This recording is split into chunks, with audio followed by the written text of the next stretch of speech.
You've had the same task on your to-do list for 11 days. You think about it constantly. You've planned to do it 47 times, but every single time you sit down to start, nothing. That's not laziness, that's physics. Here's what nobody tells you about your brain. It runs on a principle called psychological inertia. The same force that keeps a boulder sitting on a hill instead of rolling down it. Objects at rest stay at rest. And your brain? It loves being at rest. Not because you're broken, not because you don't care enough, but because your brain was literally built to conserve energy and avoid the unknown. Hard tasks look like threats.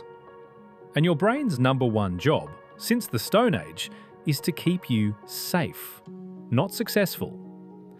The problem is, you're trying to live a 2026 life with a 200,000-year-old brain.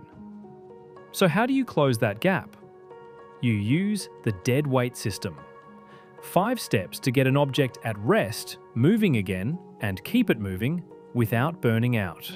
Step 1. Name the freeze. The first step is the one everyone skips. Not "I'm lazy", not "I don't have the energy".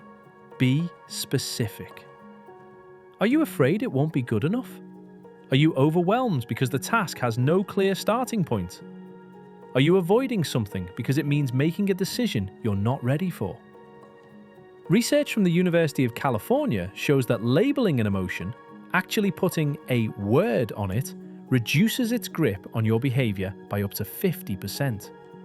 They call it affect labeling. Your brain can't run from something once it's been named. So before you try to force your way into starting, sit for 60 seconds and ask yourself, what is actually stopping me right now? Write it down. Say it out loud if you have to. That's not therapy, that's strategy. Step 2. Shrink the entry point. Your brain has a threat detector called the amygdala. Big tasks light it up like a Christmas tree. So stop showing it big tasks. Here's the rule. Make your entry point embarrassingly small. Not write the report. Open the document and write 1 sentence. Not go to the gym. Put your shoes on and walk to the door. This isn't about doing less, it's about tricking your brain past its own checkpoint. Once you're in motion, inertia flips. The same force that kept you stuck now keeps you going. That's the physics of it. A rolling boulder doesn't need to be pushed.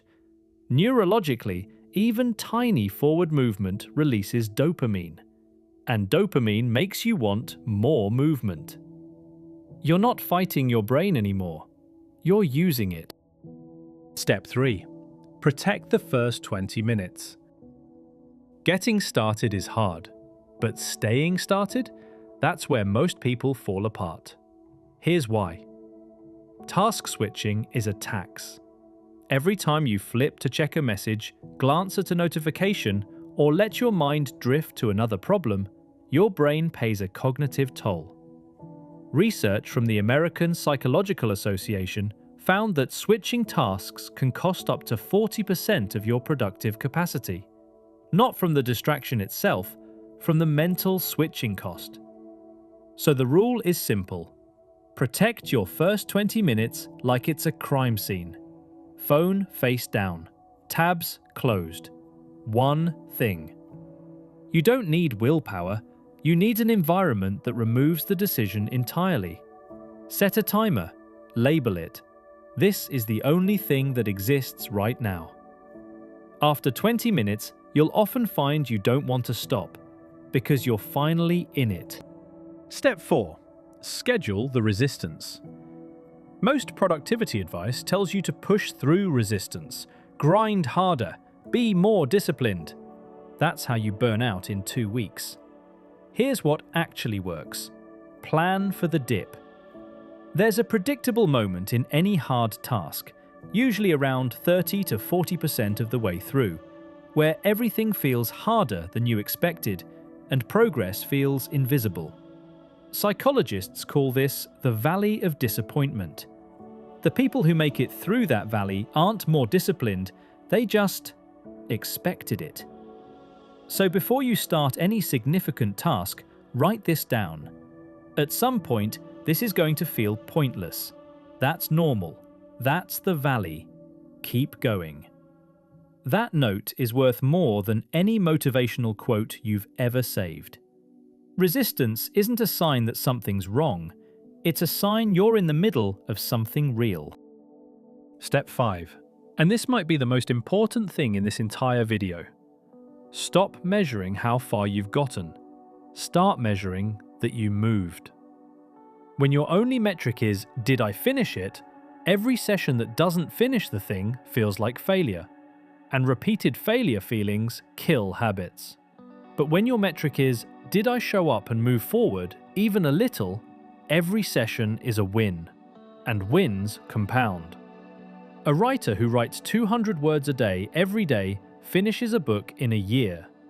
Someone waiting for a 5,000-word day writes nothing. Progress is not linear. It's invisible for a long time. Trust the motion, not just the milestone.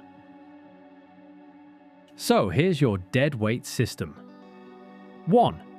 Name the freeze. Get specific about what's actually blocking you. 2. Shrink the entry point. Make starting embarrassingly easy. 3. Protect your first 20 minutes from everything. 4. Schedule the resistance. Expect the valley. 5. Measure motion, not distance. You're not a different person with unlimited willpower. You're the same person who now knows how the machine works. And knowing how the machine works? That changes everything. What's the one thing you've been avoiding that you're going to move on today? Drop it below. And if this helped, you know the drill. Like, subscribe, let's go.